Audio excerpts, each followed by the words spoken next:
자, 안녕하세요. 이번 시간은 이제 정화에 대해 하겠습니다. 정화. 우리가 이제 정화에 대한 것은 대부분 우리가 물상에 뭐라고 했냐? 가로등, 촛불, 등대 이런 역할을 많이 하기 때문에 우리가 소위 이상의 세계를 많이 그린다고 얘기했어요. 그래서 정화는 우리가 이제 보면 이제 등불이라고 보통 많이 하고 가로등으로도 볼 수 있고, 그런데 등불과 가로등의 차이가 있는 거예요. 가로등으로 칠 때는 정화의 개수가 있을 때, 자, 이거는 뭐라고 하냐? 우리가 이제 가로등의 표시로 볼 수 있는 거예요. 가로등의 표시라는 것은 쉽게 비가 와도 불이 켜져 있기 때문에 우리가 가로등으로 불상도를 해석을 합니다. 근데 대부분 보면 "왜 가로등이에요?" 하고 물어보는 사람도 있어요. 근데 정확하게 물상론을 공부하신 분들은 이렇게 설명을 할 수 있어야 돼요. 자, 등불이 비가 와도 비칠 수 있는 게 이게 가로등 아니에요. 그래서 개수는 비가 온 거예요. 근데 그냥 등불이 이거는 등불로 본다는 거고, 그다음에 이제 우리가 올해 무슨 년이에요? 갑진년 아니에요. 갑진년. 자, 갑진년 굉장히 갑진년 올해가 정화일주에 대한 갑진년 굉장히 좋은 운이에요. 왜 그러느냐? 이 등불이 저 큰 나무에 달릴 수 있기 때문에 좋다고 하는 거예요. 그러면 큰 나무에 달렸다고 생각한 것은 등불이 높이 달리기 때문에 멀리 비춘다는 개념으로 이해하시면 쉽게 이해가 되죠. 그래서 자기의 어떤 사업이나 활동하는 부분이 폭이 굉장히 넓어져서 좋다 이렇게 하시면 돼요. 이게 인제 우리가 정화일주의 특징이다 그 말이에요. 그러면 만약에 정화가 2개 있어 사주에. 정정이 돼 있다. 자, 이런 경우를 한번 잠깐 보자 말이에요. 정정이 돼 있으면은 어떻게 해요? 등불이 2개 달린 거지. 자, 등불이 둘렸더니 올해 사업을 2가지 하실 거예요 해도 맞다 그 말입니다. 이게 인제 특성이에요. 그러면 이게 무슨 어떤 일들을 많이 하느냐 그 말이에요. 자, 우리는 이 정화는 밤의 세계, 소위 등불 가로등이 비칠 때는 밤에 비추기 때문에 밤의 세계로 하는데, 자, 이게 정화하는 일이 뭐냐 그러면 우리는 자 정화는 방송 또 뭐 정신세계 또 이런 거 여러 가지 그 일 많이 했죠. 그래서 우리는 정신세계는 이제 심리학, 우리 사주 명리학 이제 이런 쪽의 관계설도 많고 또 예술성도 강해요. 자, 그것도 좋고 정신세계를 꿈꾸는 것. 그러니까 병화와 정화의 차이점이 뭐냐면 병화는 밝게 비춰서 물체를 보일 수 있기 때문에 현실 세계, 정화는 캄캄한 밤이기 때문에 쉽게 얘기해서 보이지 않는 이상의 세계로 물상으로 표현한다. 그래서 사주에 병화와 정화가 같이 있었을 때는 뭐라고 얘기하느냐? 이것을 우리는 현실과 이상의 갈등을 느낀다고 한다 그 말이에요. 그러니까 운이 어두운 자 정화는 어느 때 불이 제일 밝을까요? 그 말이에요. 밝을까요? 자, 우리가 달이 어느 때가 제일 시간대로 밝아요? 어두울 때 제일 우리는 달이 밝게 보이는 거다. 그러면 이것이 바로 해시, 시간사 밤의 해시, 그다음 자시, 그다음 축시, 여기까지가 해자축 시간에 제일 빛이 잘 뜨는 거예요. 빛이 잘 빛나고 잘 밝게 보이는 거다. 그러니까 뭐 쉽게 얘기해서 이 연도가 해연이나 자년이나 축년이 올 때 굉장하게 뭘까요? 제일 불이 밝게 빛나는 것으로 보면 된다. 그중에서도 여기에 신자진, 여기에서 사유축, 유금 이 운이 오면 굉장히 재물을 크게 돈을 버는 거다. 이렇게 간단하게 해석할 수 있는 거예요. 그래서 정화가 할 수 있는 돈 벌 수 있는 길도 이렇게 간단히 눈에 보이는 것이고 쉽게 알아야 한다 그 말이에요. 그래서 정화하는 일은 방송국의 PD, 또 쇼호스트, 유튜버, 어떤 또 조명에 관련된 일, 심리학, 또 예술, 종교, 정신세계 교육, 작가, 출판, 전기, 전자, 컴퓨터, 주식까지도 의미한다. 이게 이제 우리가 쉽게 얘기해서 정화가 할 수 있는 근본적인 토탈적인 얘기예요. 그래서 정화들이 하는 일은 뭔 일이에요? 그런 일을 하고 있단 말이에요. 그래서 우리가 이 양관과 음관이 하는 일이 보면은 양관은 어떤 일이 대체 단순하지만 음관이 하는 일은 굉장히 다양성을 내포하기 때문에 어떤 섬세하고 또 어떤 모든 일들을 여러 가지 일을 할 수 있는 그 특징을 가지고 있는 걸로 이해하시면 굉장히 좋다 그 말이에요. 그래서 또 우리가 화라는 것은 화가 없는 사람은 어떻게 해요? 정화가 됐든 병화든 화가 없는 것은 소위 우리는 예로 보다 이니지예에서 화는 예의로 보기 때문에 이거 그 뭐예요? A가 있다 없다. 그럼 화가 없는 사람들은 뭘까? 소위 A가 별로 없다. 저 같은 사람이 화가 없어요. 그래서 쪼끔 그런 면이 좀 있죠. 제가 제 자신을 잘 알고 있습니다. 그래서 보통 상대를 무시하거나 자기 하고 싶은 대로 얘기를 한다든가 이런 개연성을 가지고 있기 때문에 화가 없는 사람의 특징이 그래요. 그래서 저부터 반성을 많이 하고 있죠. 우리는 이제 이런 걸 이해하시고 사주를 보시면 된다 그 말이에요. 그래서 정화가 어떤 일을 하고 어떤 일을 할 것이냐. 자, 그러면 정화는 이제 아까 계수관계만 얘기했지 임수관계 얘기 안 했잖아요. 관이 계수도 되고 뭐가 될까요? 임수도 되잖아요. 자, 임수. 자, 임수의 정화일주가 임수애를 원한다는 얘기는 내가 여기에 뭔가 합을 하고 싶다는 얘기예요. 그러면 여기 다시 얘기해서 어차피 임수와 양관과 음관이 정립합을 하게 되면 임수는 계수로 바뀌는 거예요. 그러니까 합을 해도 정화일과는 괜찮은 거예요. 그러니까 우리가 그 정화일 합이 안 좋다 이렇게만 계획을 하고 있는데 정화일간의 양간의 음간의 법칙에 따라서 그렇게 하는 건데 우리는 뭐라고 했어요? 정립 한 목으로만 배웠다가 목으로만. 이것이 이제 소위 고전에 얘기한 얘기는 거기까지 몇 개 답이 안 돼. 물상론에서는 정립합을 해도 네가 할 수 있는 일은 역시 양간과 음간이 합을 해서 임수가 계수로 바뀐다는 사실은 동일성을 내포하고 있다. 이것이 우리 법칙이에요. 이게 소위 고전에서 사용하지 않는 우리 남촌 물상로만이 사용하고 있는 그 물상로 해법이 여기에 답이 있는 거예요. 이걸 응용할 줄 모르면 물상로는 절대 해석할 수 없다는 걸 저는 확실합니다. 그래서 여러분들 공부하실 때 이런 천간의 합의 원리를 잘 이용하신 김대희가 만든 이 천간의 합 여러분들이 많이 응용해 주셔야 됩니다. 자, 그러면 고전에서 얘기한 정립한목은 뭐라고 얘기했느냐? 우리가 봤을 때 목이라고만 얘기해서 목이라고만. 근데 정립한목이 무슨 목이냐 얘기는 모른다. 야, 그럼 목이야라고 하면 답이 나왔지 없다. 양간과 음간이 합해서 변해진 목은 양간의 목이 아니라 을목이다. 그러면 을목. 자, 그러면 을목의 정립합의 성향이 묶여 있다면 성향은 무슨 성향이냐? 을목의 성향으로 보시면 된다. 그래서 천간합의 원리예요.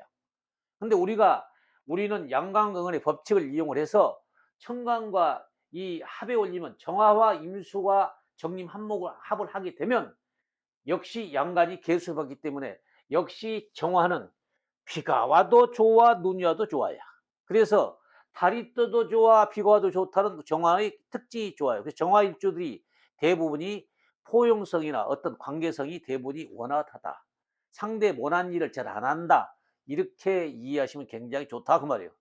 그전 강의에서 섬세하게 많이 해드리고 있는데 이런 걸 이해하시고 그러면 사실 공부하기 얼마나 좋습니까? 그래서 왜 이 천간 해보려고 표현하냐면 여기에 임수와 계수 관계는 비가 오고 비가 오는 차이, 비가 오나 눈이 오나 바람이 부나 역시 계수는 계수로 바뀔 수 있다. 그러니까 정화가 어떤 관을 만나더라도 수용할 수 있고 이런 사람도 이혼 잘해 안 해? 잘 안 한다. 합으로 이거 안 해요. 그래서 이런 관계성을 잘 보고 이해하시면 된다 그 말이에요. 자, 이해되셨죠? 그래서 우리 물상문의 천간 합의 원리를 이용해서 쓰고 여러분들이 잘 활용하시면 된다. 자, 그 다음에 이제 식관에 대해서 설명을 드리고자 합니다. 자, 그럼 정화하고 이제 어떤 관계? 간목의 관계. 자, 아까 간목의 관계였어요. 자,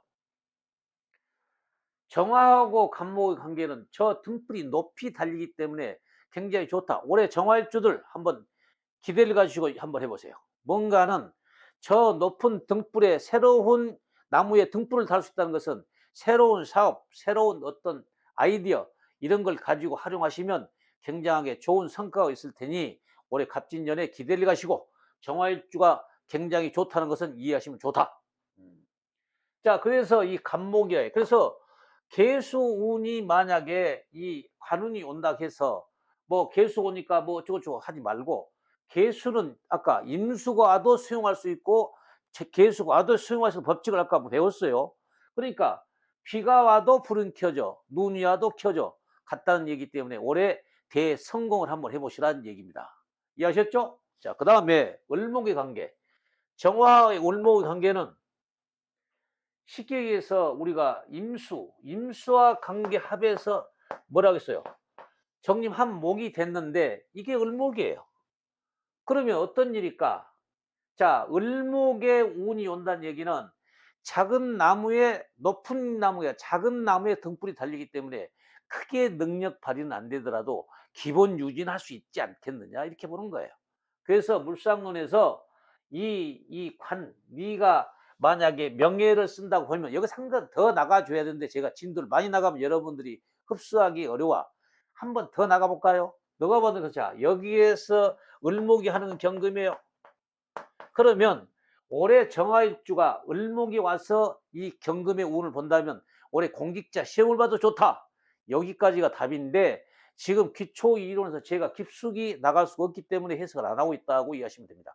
언젠가 여러분들이 더 많은 학문이 토탈이 되고 이해가 되시면 제가 그런 방법도 더 자세하게 설명을 드릴 수가 있고 제가 나중에 동방년 강의 시간에 충분하게 내년 3월 5일 날 개학하게 되면 그때 기초반에서도 설명할 수 있는 기회를 올리시고 종로 창업반에서는 실질적으로 바로 써먹는 방법이기 때문에 바로 이해학경 공부를 해드리겠습니다.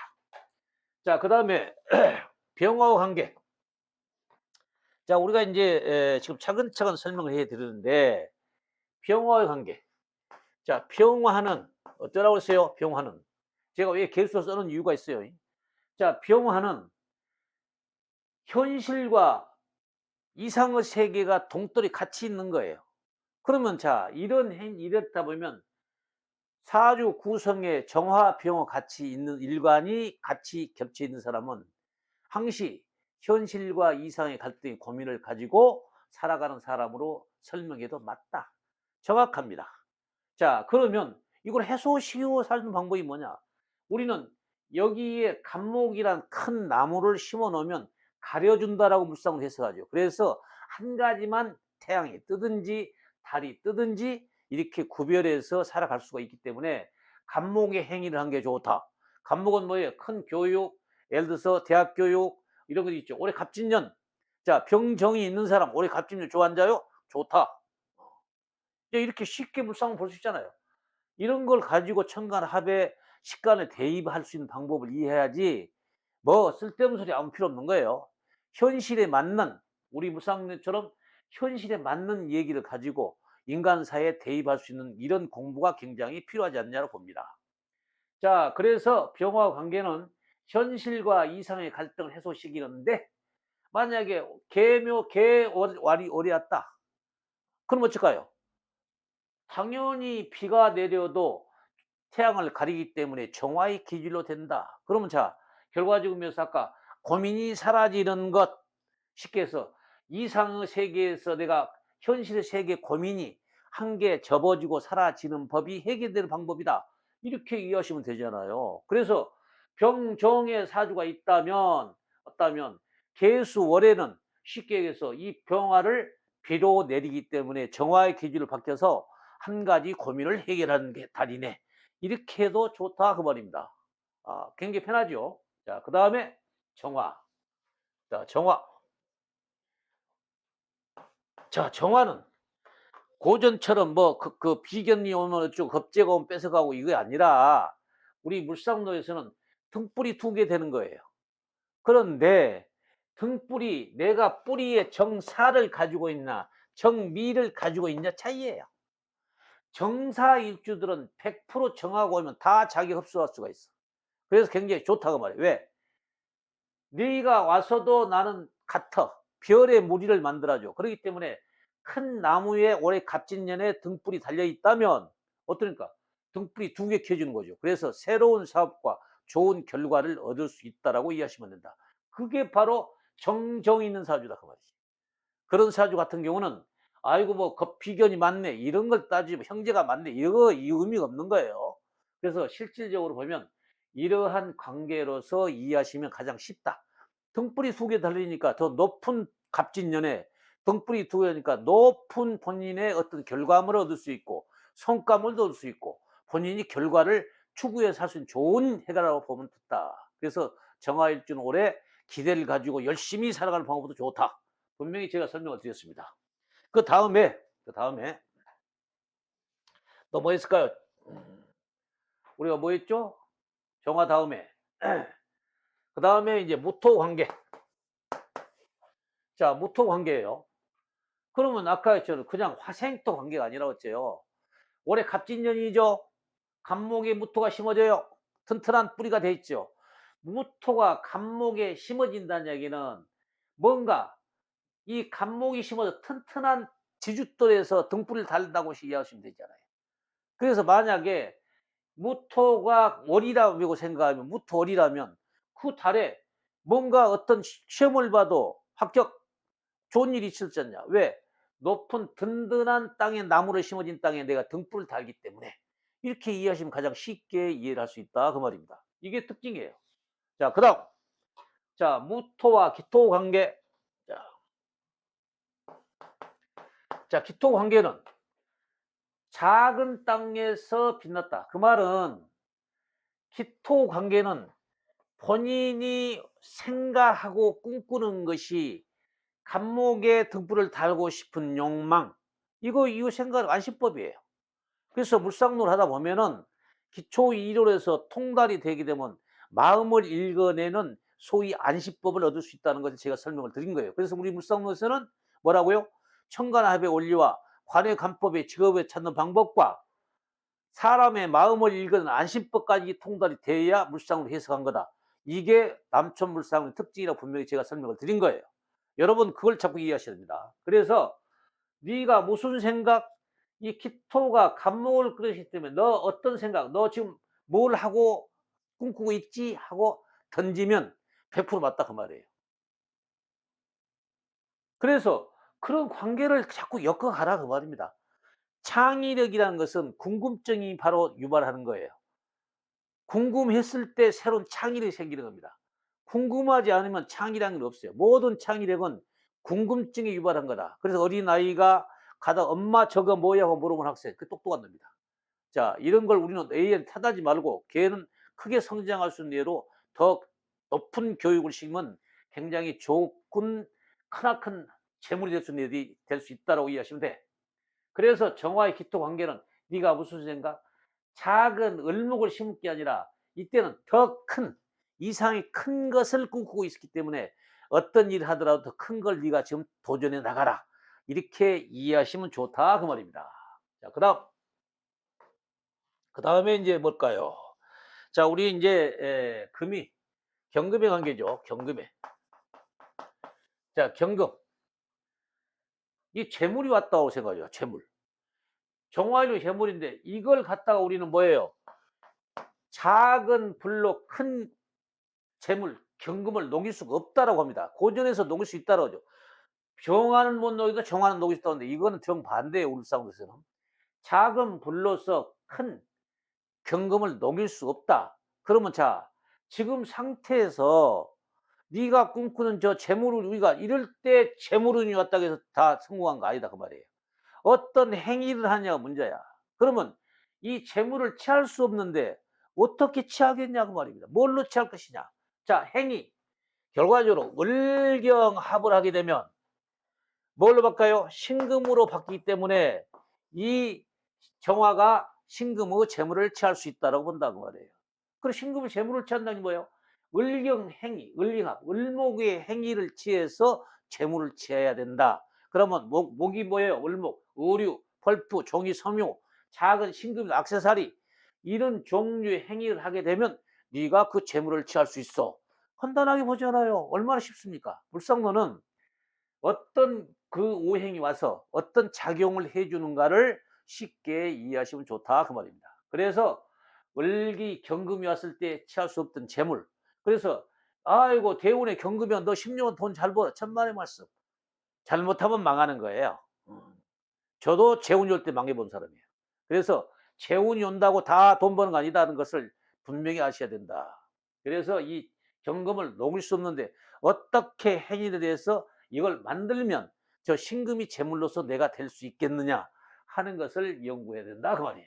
그리고 금은 항시 물이 있었을 때 능력을 더 발휘한다. 금은 물에서 놀기를 좋아한다. 우리가 공식처럼 외웠어요. 병화는 임수 뜨기를 좋아해. 결과적으로 금은 물에서 놀기를 좋아해. 금이 물이 있을 때 금백 수척이 됐을 때 그 재물이 완벽하게 깨끗한 재물이 되는데 탁수된 재물 그럴 때 헛점을 짚으면 결과적으로 망할 수가 있다 그 말이에요. 그걸 착오하지 않게 이해해 주셔야 됩니다. 자, 그다음 신금의 관계. 자, 신금은 정화에 딱 맞는 재물이죠. 자, 그러면 요때는 이 재물을 취할 때 정화가 취할 때 뭘 하고 싶겠냐 그 말이에요. 돈만 취하면 뭐해? 자, 여기에서 뭔가 봐봐요. 병화를 끌어다 쓰고 싶죠. 병화를 끌어오고 싶어요. 근데 병화를 끌어다 쓰게 될 때는 정화와 병화는 현실주의 사이에 갈등을 느껴. 그래서 돈을 벌더라도 뭔가 갈등이 있어. 이거 착각하면 안 돼요. 그래서 쉽게 내 재물을 취할 수 있지만 행동을 병화를 끌어다 쓰면 그만 뭔 말이에요. 내가 갈등을 느끼기 때문에 이거 조심해야 되는데 그러면 이걸 병화를 끌어다 안 쓰게 하는 경우는 뭐냐 그 말이에요. 어떻게 하냐. 그러면 병신합을 해서 물을 만드는 거.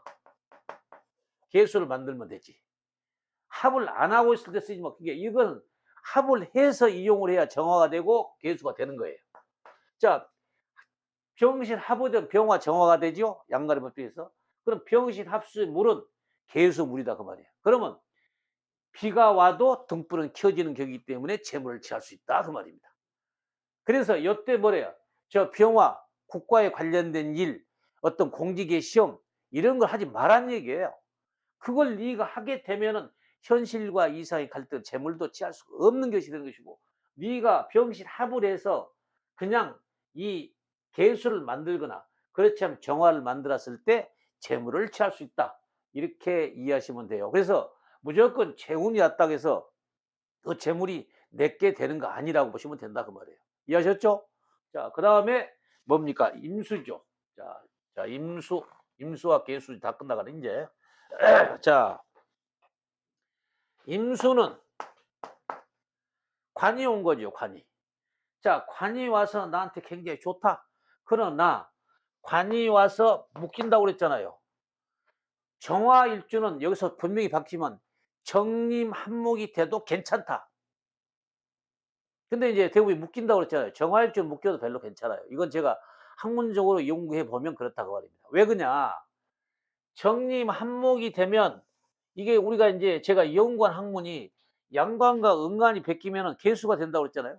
이 개수물이 되게 되면은 비가 와도 불이 켜져. 그래서 괜찮다는 얘기예요. 그래서 정림합에 대한 것은 우리가 고조해서 무조건 정림합으로 묶여서 안 좋아라고 얘기하지 말고 어떤 행위, 을목행위 하지 마라 그런 얘기예요. 그래서 정림합을 해서 우리 이 하게 되면 개수물로서 비가 와도 오히려 좋으니까 작은 나무에 물을 줘도 되고 비가 큰 나무에 등불이 돼도 되니까 결과적으로 정화일관들은 임계수를 크게 구별 안 해도 돼. 그래서 이런 것을 가지고 연구하는 학문이 우리 물상론이에요. 그래서 이런 걸 잘 이해하시면 된다 그 말이에요. 그 다음에 음과 개수. 비가 와도 등불은 켜져. 간목이 올 때 갑진년 좋아라고 설명을 드렸죠. 그래서 이 관계를 제가 식관으로 이해를 하셨는데 정화일관에서 자세히 설명을 드렸습니다. 다음 시간에도 많이 구독해 주시고 저희 물상론을 사랑해 주시기 바랍니다. 감사합니다.